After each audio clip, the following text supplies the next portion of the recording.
Pernah dengar mitos tentang jalan sunyi di hutan Banyuwangi? Jalan itu memang sudah terkenal angker sejak lama. Katanya, siapapun yang lewat situ setelah tengah malam pasti akan melihat sesuatu yang gak bisa dijelaskan. Banyak orang bilang mereka pernah melihat penampakan, mendengar suara-suara aneh, bahkan ada yang sampai hilang arah seolah tersesat di lorong gelap yang tidak ada ujungnya. Namun, meski sudah sering diperingatkan, selalu ada saja orang-orang yang akhirnya nekat melintas karena keadaan yang memaksa. Malam itu, Arif, seorang mahasiswa perantau, sedang pulang dari rumah temannya di kota. Waktu sudah menunjukkan hampir pukul 11:30 malam. Biasanya Arif lewat jalan utama yang ramai dan penuh lampu. Tapi malam itu nasib berkata lain. Jalan utama ternyata ditutup karena ada perbaikan besar-besaran dan petugas mengarahkan pengendara ke jalur lain. Arif sempat ragu karena jalur alternatif itu adalah jalan sunyi yang melewati hutan. Sejak awal dia sudah mendengar kerita-kerita menakutkan tentang tempat itu. Tapi mau bagaimana lagi? Kalau dia memutar jauh, bisa-bisa sampai rumah saat subuh. Akhirnya dengan berat hati, dia memilih masuk ke jalan yang katanya penuh misteri itu. Awalnya biasa saja. Motor metiknya melaju pelan, lampu sorot depan cukup membantu menembus kegelapan. Suara jangkrik terdengar bersahut-sahutan dari balik pepohonan. Dan sesekali terdengar suara burung malam yang entah jenis apa. Jalan itu sempit, aspalnya sudah mulai rusak, dan di kiri kanan hanya ada pohon besar dengan akar-akar menjuntai seperti tangan yang mencoba meraih apapun yang lewat di depannya. Arif mencoba menenangkan diri dengan berpikir logis. Paling cuma mitos orang-orang biar jalan ini jarang dipakai, gumamnya dalam hati. Tapi perasaan aneh sudah mulai muncul. Angin malam terasa berbeda, bukan sekedar sejuk, tapi dingin menusuk yang membuat kulit merinding. Padahal jaket yang dipakainya cukup tebal, tapi entah kenapa hawa itu membuatnya ingin buru-buru keluar dari hutan itu. Semakin dalam masuk, semakin sepi suasana. Tidak ada satupun kendaraan yang lewat dari arah berlawanan. Tidak ada rumah, tidak ada warung, hanya pohon-pohon tinggi yang rapat menutupi jalan, sampai-sampai langit hampir tidak kelihatan. Arif melirik jam di ponsel yang terpasang di holder motornya. Jarum panjang hampir tepat di angka 12. Sudah tengah malam. Saat itu dia menelan ludah, mencoba meyakinkan diri kalau sebentar lagi pasti keluar dari jalan itu. Tapi justru di detik itulah perasaan tidak enak semakin kuat. Dari spion, Arif seperti melihat ada bayangan putih berdiri di pinggir jalan, tepat di belakangnya. Awalnya samar. Hanya terlihat sekilas seperti kain putih panjang yang berkibar terkena angin. Arif mengedipkan mata, berpikir itu hanya pantulan cahaya lampu dari pepohonan. Tapi semakin lama dia menatap spion, bayangan itu semakin jelas. Bentuknya seperti seseorang berdiri diam. Dengan jantung yang mulai berdegup kencang, Arif memberanikan diri menoleh ke belakang. Kosong. Jalan di belakang gelap gulita. Tidak ada apa-apa. Arif menghela napas panjang, mencoba tertawa kecil menutupi rasa takut. Halusinasi kali ya, capek aja, katanya sambil mengusap wajah. Tapi begitu dia menatap spion lagi, bayangan putih itu muncul lagi. Kali ini bukan sekedar berdiri, melainkan lebih dekat dari sebelumnya. Arif langsung merinding hebat. Bulu kuduknya berdiri seketika, seperti ada aliran listrik yang mengalir di tubuhnya. Bayangan itu tidak bergerak, hanya berdiri kaku dengan posisi kepala agak menunduk. Arif semakin panik. Dia mencoba mengabaikan, memfokuskan pandangan ke jalan depan, mempercepat gas motor agar segera keluar dari hutan itu. Tapi perasaan seolah sedang diawasi semakin kuat. Setiap kali dia melirik ke spion, bayangan itu makin dekat, seakan mengikuti kecepatan motornya.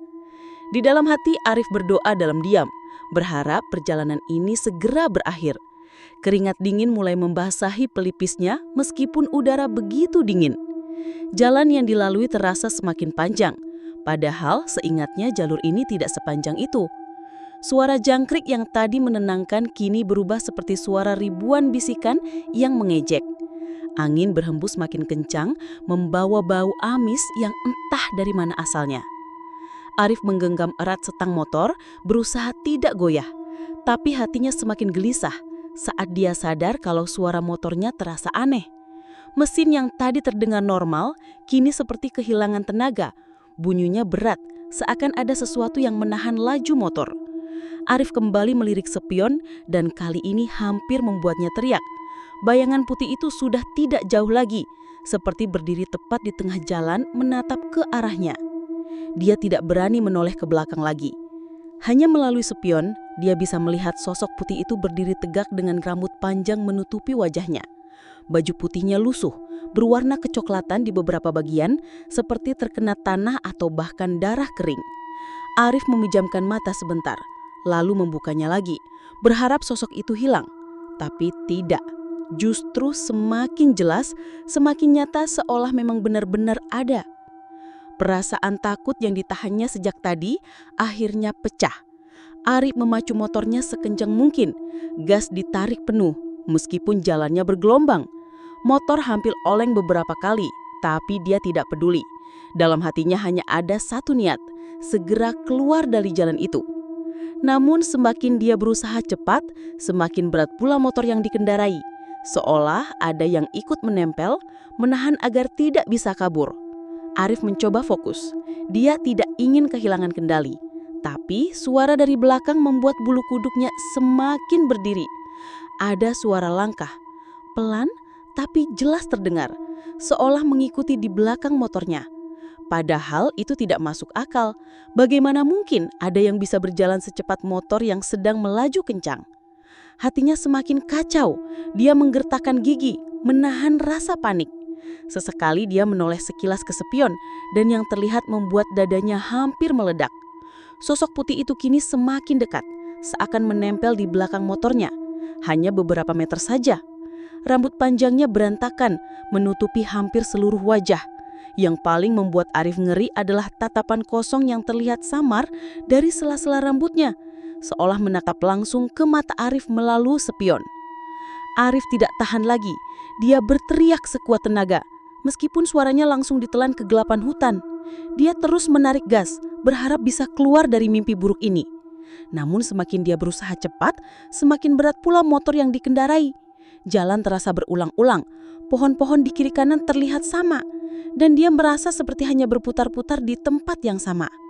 Ketakutan itu kini bercampur dengan rasa putus asa. Arif hampir menangis. Dia benar-benar merasa sendirian, terjebak di jalan sunyi yang tidak pernah sepi. Karena ternyata ada sesuatu yang memang selalu mengawasi. Arif mencoba mengabaikan semua yang baru saja dia lihat.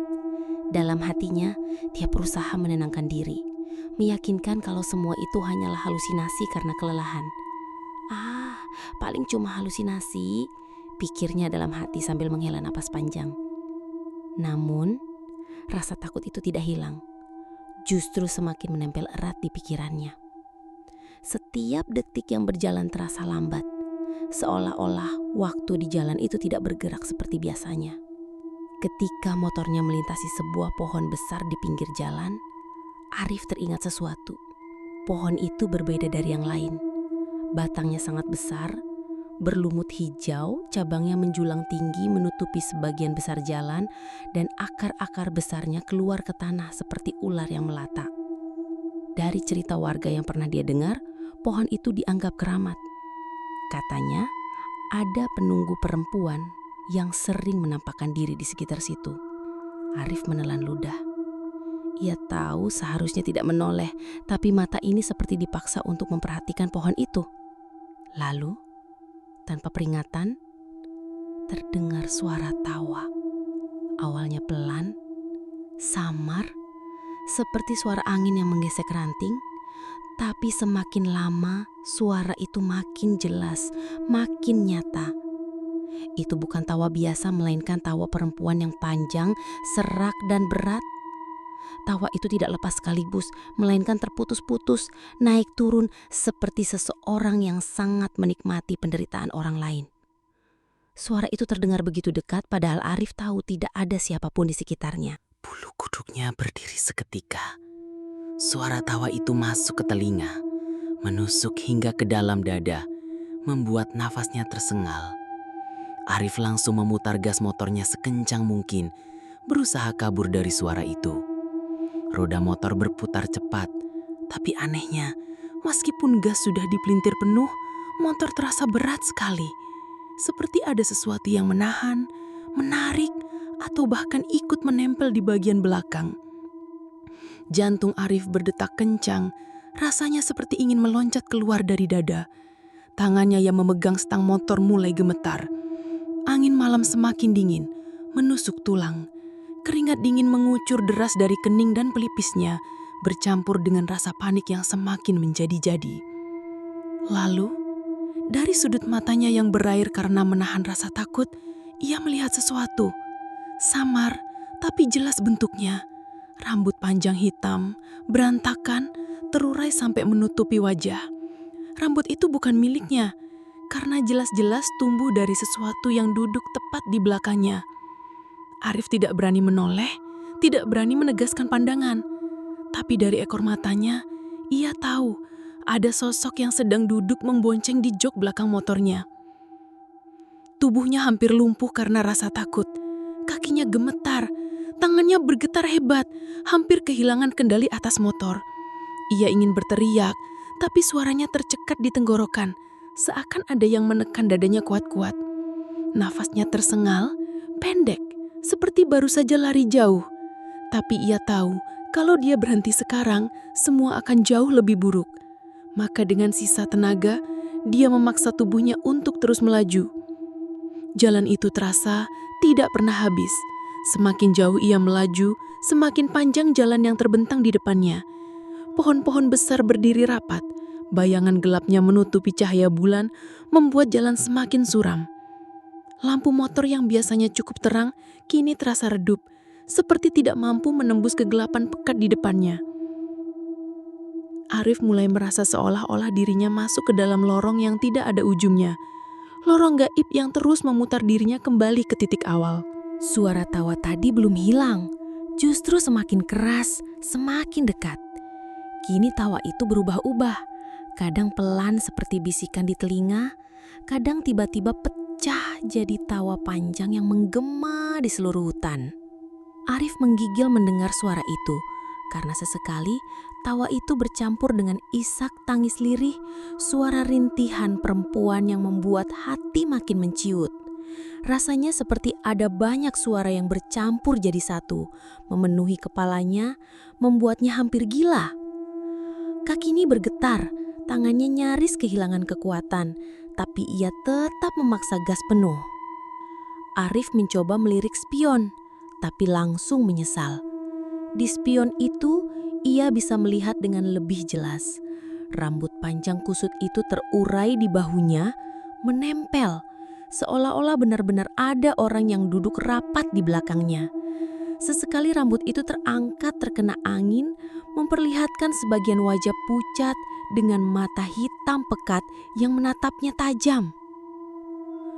Arif terengah, hampir pingsan. Ia ingin menangis, ingin lompat dari motor. Tapi pikirannya masih sadar. Kalau dia berhenti, mungkin dia tidak akan pernah bisa pulang. Di tengah rasa paniknya, Arif sempat merasakan sesuatu yang membuat perutnya mual. Ada sentuhan dingin, seperti tangan yang kasar, dingin dan basah menyentuh pelan di bahunya. Ia kaku seketika. Sentuhan itu jelas, nyata, bukan ilusi. Tangannya ingin menepis, tapi tubuhnya tidak bisa bergerak. Tangan itu semakin menekan, seolah menahan agar Arif tidak bisa lari lebih cepat. Sekarang ia benar-benar yakin, apapun yang ikut bersamanya di motor bukan sekadar bayangan. Itu nyata, sesuatu yang sejak awal sudah menunggu di jalan sunyi ini kini menempel padanya, mengikutinya, bahkan menyentuhnya. Arif menahan tangis, matanya panas, dadanya sesak. Jalan yang ia lalui semakin aneh. Pepohonan di kiri kanan terlihat sama semua. Seakan-akan ia terus berputar di tempat yang sama. Ia mulai berpikir, apakah dia bisa keluar dari sini atau tidak? Mungkin benar, jalan ini bukan jalan biasa. Jalan ini adalah pintu ke dunia lain dan dia sudah terjebak di dalamnya. Semakin lama motor melaju, semakin aneh keadaan sekitarnya. Suara serangga dan hewan malam menghilang sama sekali. Yang tersisa hanyalah suara motornya yang berat bercampur dengan tawa dan tangisan samar yang terus menghantuinya. Sesekali ia merasa ada bisikan di telinganya, suara perempuan yang memanggil namanya pelan. Arif, Arif. Tubuhnya kaku. Dia tidak pernah memberitahu siapapun namanya di jalan itu. Tidak ada orang yang mengenalnya di tengah hutan ini. Jadi bagaimana mungkin suara itu bisa memanggil namanya? Jalan ini kini bukan sekadar sunyi. Jalan ini hidup, dan sesuatu yang bersemayam di pohon keramat itu kini sedang menempel di tubuhnya, seolah tak akan membiarkannya pergi begitu saja. Arif menutup mata sejenak, berdoa dengan segala doa yang dia ingat, berharap motor bisa tetap berjalan sampai dia menemukan ujung jalan. Tapi perasaan itu tidak hilang. Justru semakin jelas, semakin kuat, seperti ada yang bernafas tepat di belakang telinganya. Lorong gelap itu terasa tidak pernah habis, dan Arif mulai sadar, malam ini mungkin bukan sekadar perjalanan pulang. Malam ini bisa jadi adalah ujian terbesar dalam hidupnya. Ujian antara bertahan hidup atau ikut hilang bersama arwah yang menghuni jalan sunyi di hutan Banyuwangi. Tepat pukul 3 dini hari, akhirnya motor Arif terasa kembali normal. Mesin yang sejak tadi berat seolah ditahan sesuatu, kini melaju lancar, ringan, seperti tidak ada apa-apa. Napasnya yang sejak tadi memburu, kini mulai bisa teratur, meski tubuhnya masih gemetar hebat. Ia menoleh ke depan, dan baru sadar kalau cahaya lampu jalan sudah terlihat di kejauhan. Itu artinya dia berhasil keluar dari jalur hutan yang seakan tak berujung tadi. Rasa lega begitu besar menghantam dirinya, sampai matanya berair. Dia tidak peduli lagi. Yang penting, dia bisa keluar dari neraka itu dengan selamat. Begitu melewati batas hutan, udara terasa berbeda. Tidak ada lagi hawa dingin menusuk yang membuat tubuh mati rasa. Angin malam terasa normal kembali, tidak seberat dan setajam sebelumnya. Tapi meski begitu, perasaan tidak enak di dadanya tidak serta-merta hilang. Ada sesuatu yang masih menempel, seakan mengikuti dari belakang. Arif tidak berani menoleh ke spion. Dia hanya fokus menatap jalan di depan, berusaha secepat mungkin mencapai rumah kontrakannya. Waktu perjalanan yang biasanya terasa singkat kini seakan berlangsung begitu lama. Jantungnya masih berdetak kencang. Telapak tangannya basah oleh keringat dan tubuhnya masih terasa kaku. Namun, ia memaksa dirinya untuk tetap tenang. Setelah beberapa belas menit, akhirnya ia tiba di rumah kontrakan. Lampu-lampu kecil dari rumah tetangga membuatnya sedikit merasa aman. Dia langsung memarkir motor di halaman, menutup pagar, lalu duduk di lantai teras. Badannya lemah seakan seluruh tenaga terkuras habis. Ia menarik napas panjang, mencoba mengumpulkan keberanian untuk masuk ke dalam rumah. Tapi, tepat saat ia hendak membuka pintu, matanya tak sengaja menoleh ke arah motor. Lampu halaman cukup terang untuk memperlihatkan sesuatu yang membuatnya langsung terpaku. Di jok belakang motor metiknya, terlihat jelas bekas jejak tangan. Bukan tangan manusia biasa. Bekas itu berwarna hitam pekat, dengan jari-jari panjang yang tidak wajar, seperti tangan arang yang baru saja menempel kuat di sana. Ada 5 jejak lengkap, seolah-olah seseorang duduk di jok belakang sambil berpegangan erat pada kursi motor. Arif terdiam. Tubuhnya kembali gemetar. Dia menelan ludah. Matanya tidak bisa lepas dari jejak itu. Setiap detik yang ia habiskan menatap jok motor semakin membuat bulu kuduknya merinding. Bekas tangan itu masih basah, seolah baru saja ditinggalkan oleh sesuatu yang duduk di sana. Perasaan lega yang sempat dia rasakan langsung hilang, sekarang diganti oleh ketakutan baru. Kalau jejak itu masih ada di jok motor, berarti sosok yang tadi bersamanya tidak benar-benar hilang. ia mungkin saja masih berada di sekitarnya, mengawasi, menunggu, atau bahkan sudah masuk ke dalam rumah tanpa ia sadari. Arif buru-buru masuk ke dalam kontrakan. Pintu ia kunci rapat, semua jendela ditutup, dan lampu ruang tamu ia nyalakan semua. Ia terduduk di lantai, wajahnya pucat, matanya kosong. Malam itu, meski tubuhnya sangat lelah, ia tidak bisa memejamkan mata. Setiap kali ia mencoba memejamkan mata, suara tawa dari pohon besar itu kembali terdengar di kepalanya. Suara berat, panjang dan menyeramkan, seolah mengikuti sampai ke dalam rumah. Pukul 4:30, azan subuh berkumandang dari masjid terdekat. Itu sedikit membuat Arif merasa lebih aman. Perlahan, ia mencoba menenangkan diri dengan berdoa, mengulang bacaan doa apa saja yang ia ingat. Ia baru bisa tidur ketika matahari mulai terbit. Meskipun tidurnya tidak nyenyak, penuh mimpi buruk. Keesokan harinya, Arif memberanikan diri menceritakan pengalamannya kepada beberapa warga sekitar kontrakannya. Awalnya ia ragu, takut mereka akan menganggapnya berlebihan atau hanya mengada-ada. Tapi ternyata reaksi mereka berbeda. Beberapa orang hanya menggeleng pelan, wajah mereka menunjukkan ekspresi yang sulit dijelaskan. Ada rasa iba, ada rasa takut, dan ada juga semacam kepasrahan. Salah seorang bapak paruh baya yang dikenal Arif sebagai Pak Dul akhirnya angkat bicara. Dengan suara pelan, ia berkata, "Nak, kami sudah sering mengingatkan orang-orang. Jalan itu bukan jalan biasa. Kalau sudah tengah malam, jangan sekali-kali melintas. Itu bukan jalan untuk manusia biasa. Sudah banyak yang mengalami kejadian seperti kamu. Bahkan ada yang tidak pernah kembali." Arif tercekat mendengar kalimat itu. "Maksudnya tidak kembali bagaimana, Pak?" tanyanya dengan suara bergetar. Pak Dul hanya menarik nafas panjang. "Beberapa orang hilang di sana.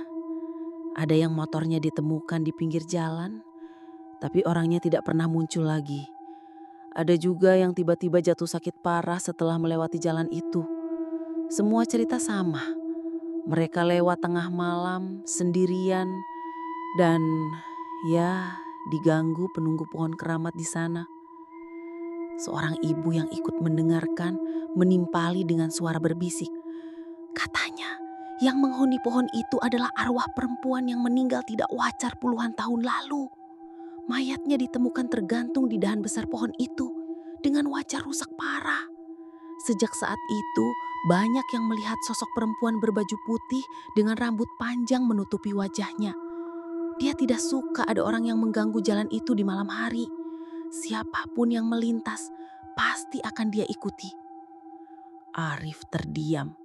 Tubuhnya bergetar mendengar cerita itu.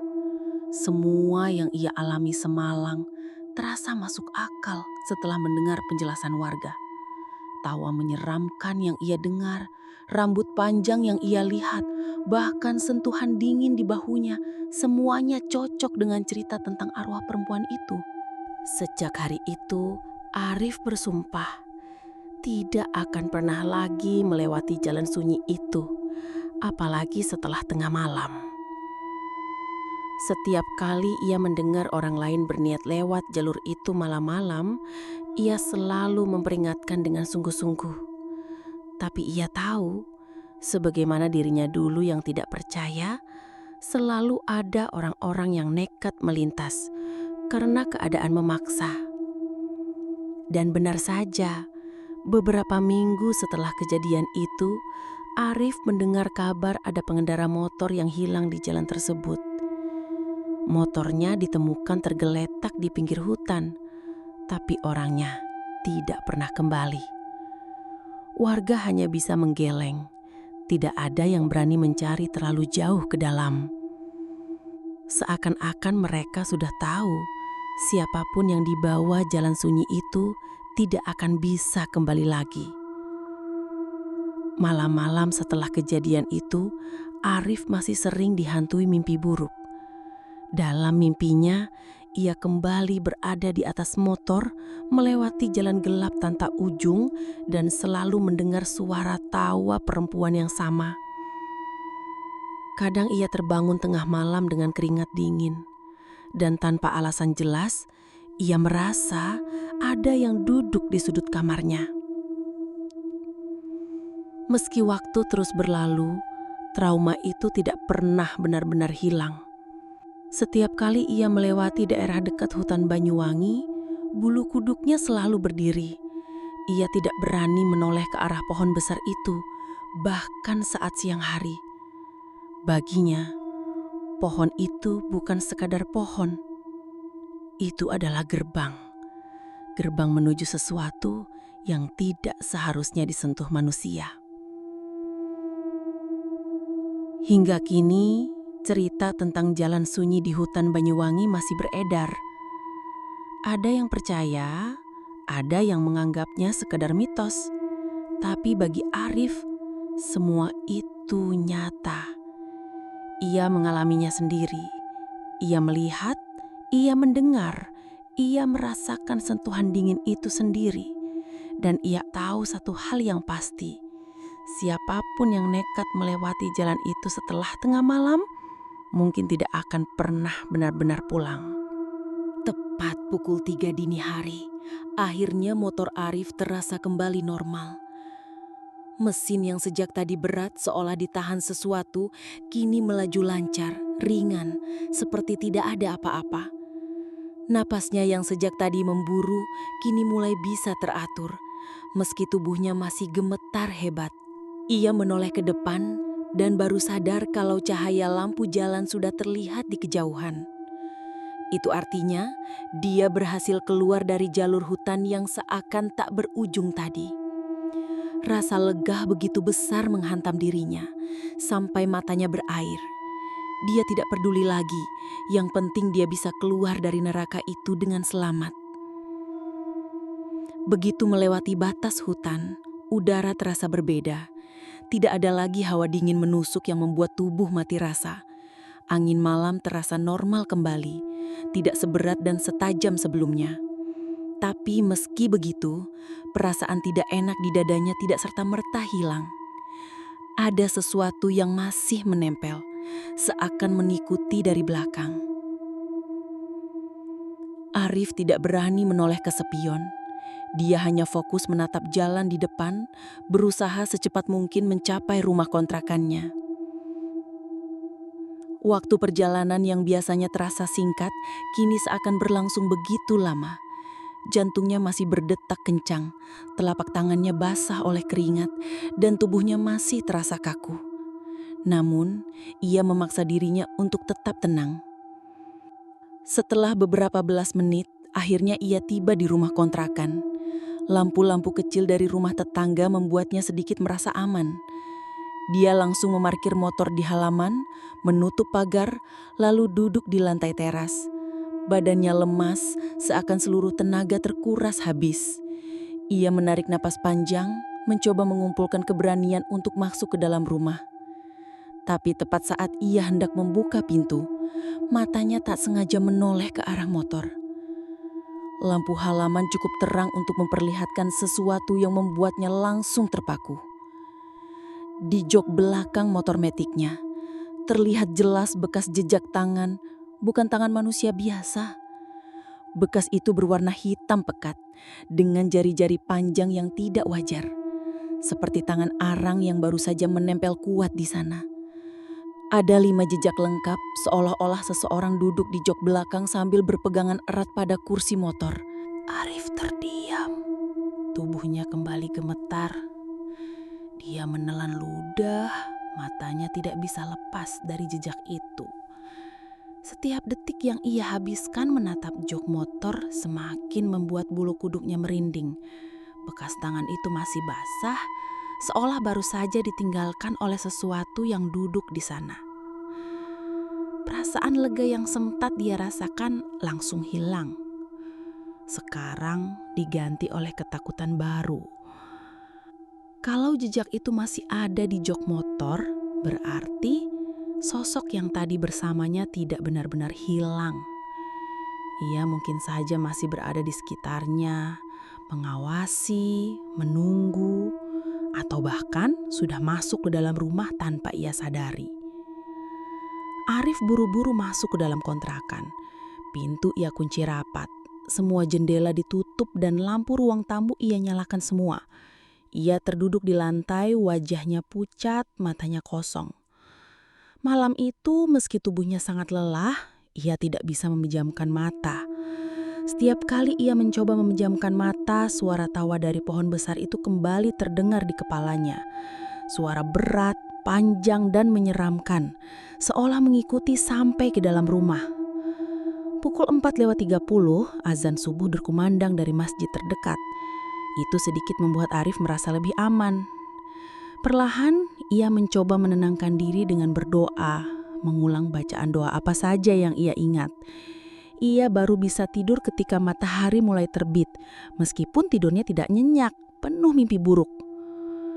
Keesokan harinya, Arif memberanikan diri menceritakan pengalamannya kepada beberapa warga sekitar kontrakannya. Awalnya ia ragu, takut mereka akan menganggapnya berlebihan atau hanya mengada-ada. Tapi ternyata reaksi mereka berbeda. Beberapa orang hanya menggeleng pelan.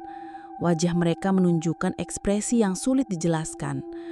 Ada rasa iba, ada rasa takut, dan ada juga semacam kepasrahan. Salah seorang bapak parubaya yang dikenal Arif sebagai Pak Dul akhirnya angkat bicara.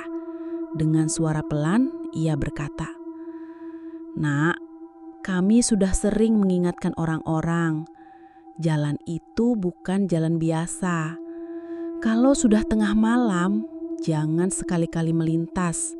Itu bukan jalan untuk manusia biasa. Sudah banyak yang mengalami kejadian seperti kamu. Bahkan ada yang tidak pernah kembali." Arif tercekat mendengar kalimat itu.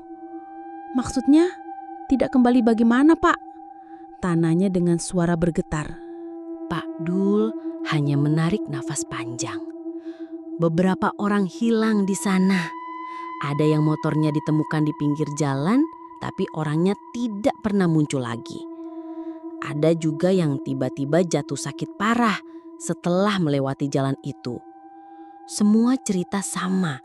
Mereka lewat tengah malam, sendirian, dan diganggu penunggu pohon keramat di sana.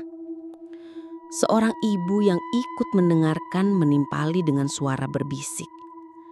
Katanya, yang menghuni pohon itu adalah arwah perempuan yang meninggal tidak wajar puluhan tahun lalu. Mayatnya ditemukan tergantung di dahan besar pohon itu dengan wajah rusak parah.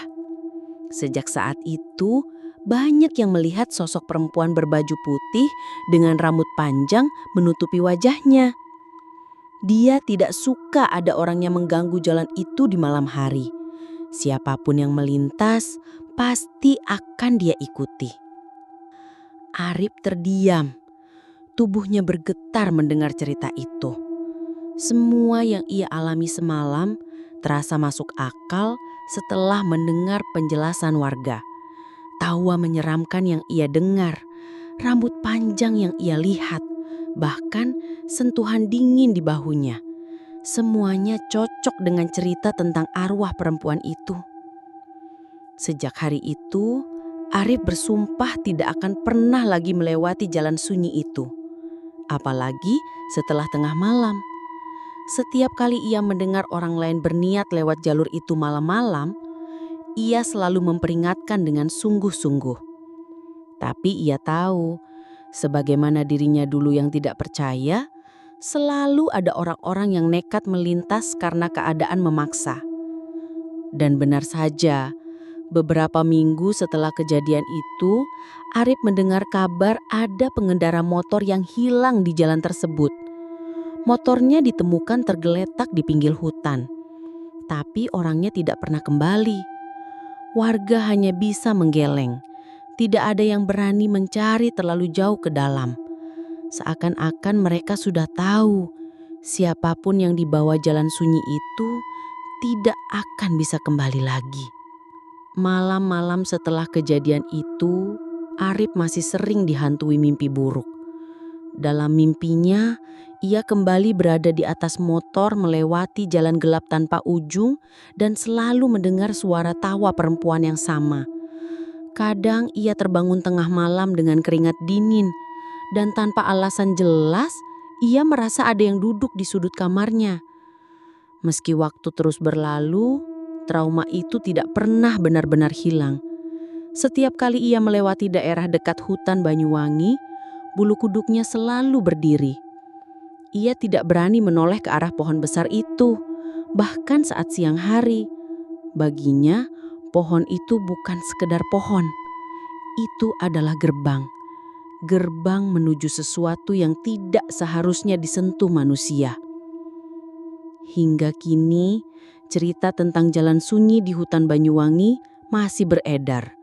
Ada yang percaya, ada yang menganggapnya sekedar mitos. Tapi bagi Arif, semua itu nyata. Ia mengalaminya sendiri. Ia melihat, ia mendengar, ia merasakan sentuhan dingin itu sendiri.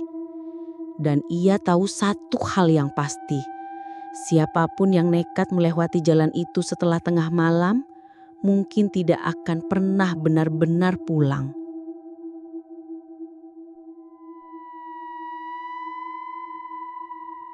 Itulah kisah tentang jalan sunyi di hutan Banyuwangi. Entah nyata atau hanya cerita. Tapi satu hal yang jelas, kalau kamu suatu saat berada di sana, jangan pernah lewat setelah tengah malam.